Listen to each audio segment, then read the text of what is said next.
Hai, selamat datang kembali di segmen Ngobrol Beasiswa.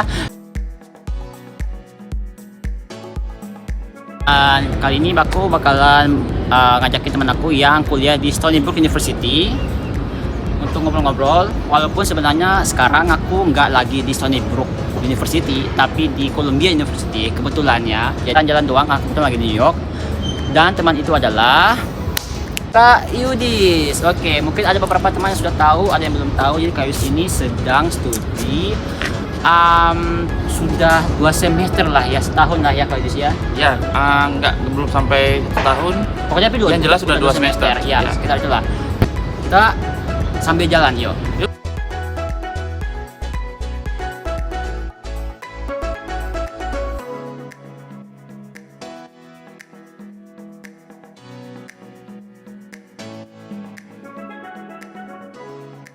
Terus kenapa harus di Stony Brook? Oh ya, untuk di Stony Brook, kebetulan kenapa saya pilih di Stony Brook? Karena Stony Brook itu saya lebih suka kondisi yang jauh dari kota, dari perkotaan. Kayak Karena di Columbia University ini, tengah pusat kota. kalau di Columbia kan di pusat kota. Nah, dan Stony Brook itu ada di luar kota kan ya. Nah, jadi karena di luar kota, jadi saya bisa lebih fokus lagi untuk belajar sih. Kalau di dalam kota ya suka juga, tapi saya di dalam kota khusus untuk healing saya sih, dari misalnya tugas-tugas saya baru kemarin. Jadi kebalik ya, kalau orang-orang kota healingnya ke kampung, ini kayak di kampusnya di kampung, jadi healingnya ke kota. Ke kota seperti itu sih. Oke. Jadi biar lebih fokus, begitu aja sih sebenarnya.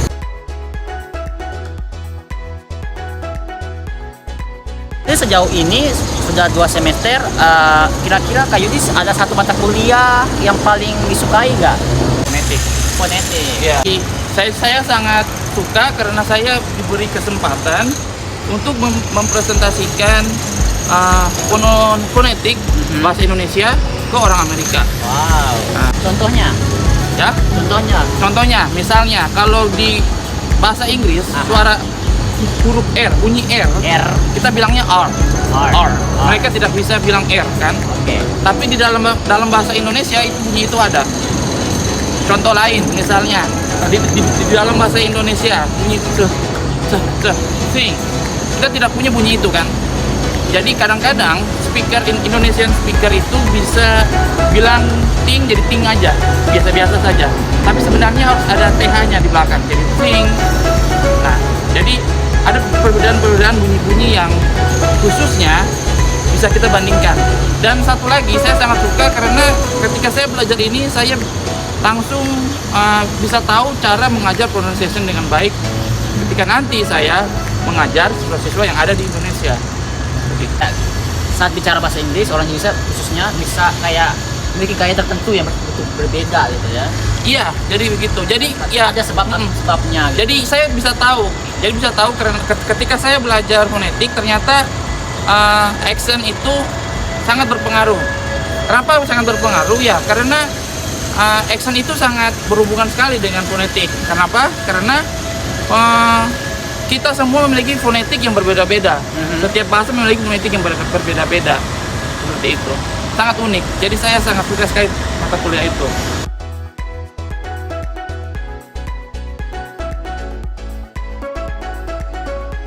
Kita sambung lagi yang obrolan kita yang tadi ya, karena Kak Yudis tadi menyebutkan yang paling seperti itu fonetik, tentang bunyi-bunyi, terus diajarkan gimana membunyikan kata-kata bahasa Inggris dengan sesuai aturannya sampai kayak mirip maupun sama persis seperti yang seharusnya. Nah, dalam pengajaran bahasa Inggris yang saya tahu ya, itu juga Kak Yudis bisa punya pengalaman berbeda.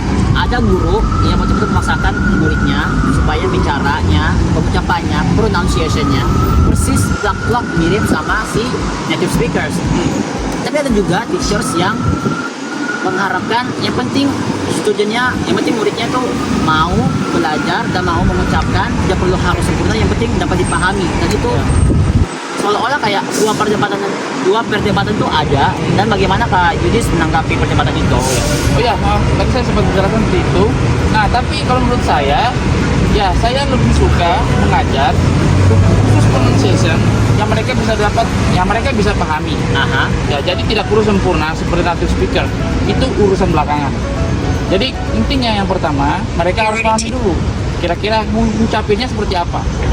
Nah, jadi ilmu yang tadi itu berguna bagaimana kita mengucapkan beberapa kata dalam bahasa Inggris atau bunyi yang benar seperti itu. Jadi itu terserah mereka ke depannya mau sempurna atau mau seperti apa. Yang penting mereka bisa mengucapkan pronunciation itu dengan baik dan benar. Itu saja yang kuncinya seperti itu.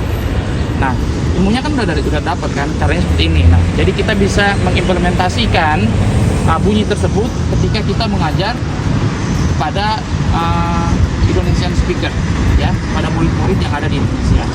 Oke, karena jurusan KUI adalah TESOL, Teaching English for Speakers of Other Language, dan kita tahu kalau mau daftar beasiswa pasti tantangannya adalah bahasa Inggris. Entah itu mau daftar beasiswa kampus dalam negeri ataupun luar negeri.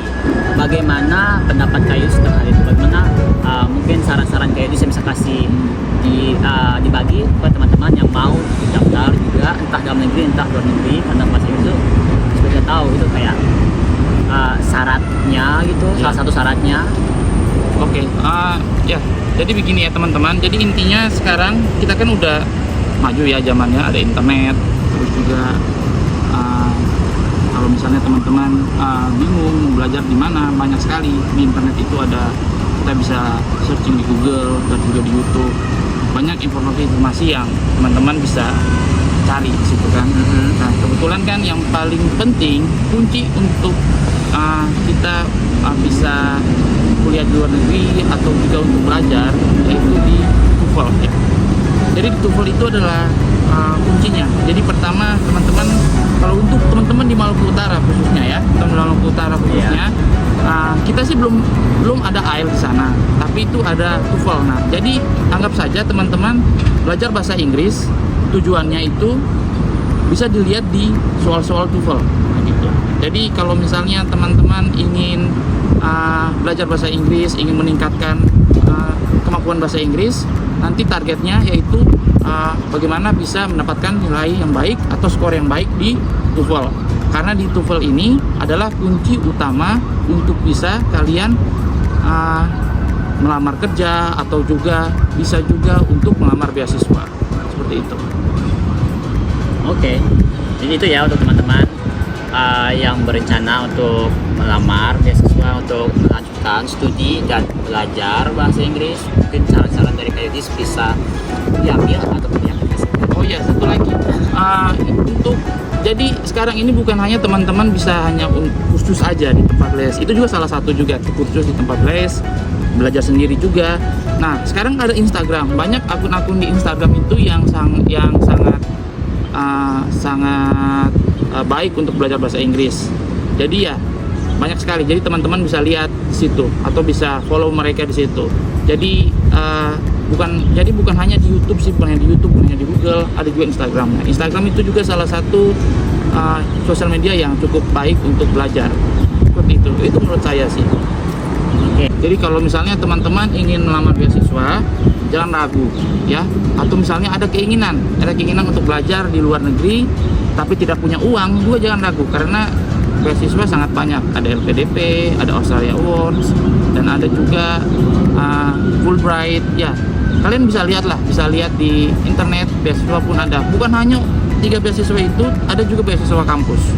Jadi ya kalau teman-teman ada kemauan, teman-teman pasti akan beruntung, saya yakin. Oke, satu lagi terakhir deh. Ini benar terakhir. Karena Kak ini sebagai awardee LPDP.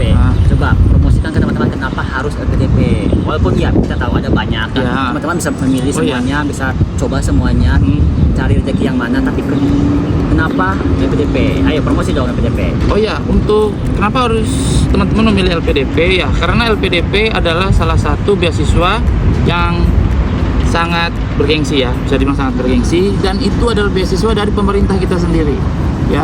Jadi karena beasiswa dari pemerintah kita sendiri, dan kita juga bisa pergi bukan hanya di Amerika tapi juga bisa melihat dunia lebih luas lagi. Kalian bisa ke Eropa, bisa ke Asia juga seperti Jepang atau Korea. Nah, jadi di LPDP itu benar-benar kita bukan hanya bertemu dengan kita bisa membuat wadah dengan teman-teman yang berbeda dari berbagai daerah, berkomunikasi juga dengan mereka, dan juga bisa membuat hubungan dengan teman-teman yang telah belajar di luar, dan juga bisa membuat hubungan juga dengan pemerintah kita yang ada di Indonesia. Dan saya harap teman-teman bisa jangan ragu untuk memilih LPDP, karena LPDP adalah salah satu beasiswa yang terbaik yang ada di Indonesia. Oke, sekian dulu. Sampai jumpa di segmen ngobrol beasiswa selanjutnya.